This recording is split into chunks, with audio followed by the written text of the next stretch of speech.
Оттан айбынды, әрі болжаусыз ештеңе жоқ.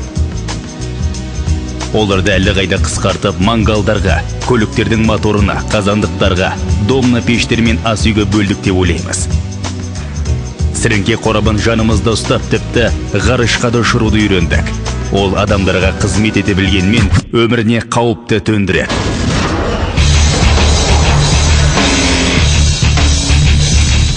От тілсіз. Ол кез келген уақытта адамзатты табиғи апатына душар етеді. Өрт тым жайбырақ қаттылық, менмендік пен парақсыздықтың кесірінен басталады. Отты қолданғанда сақтық шараларын сақтаңыздар. От аяушылық білдірмейді.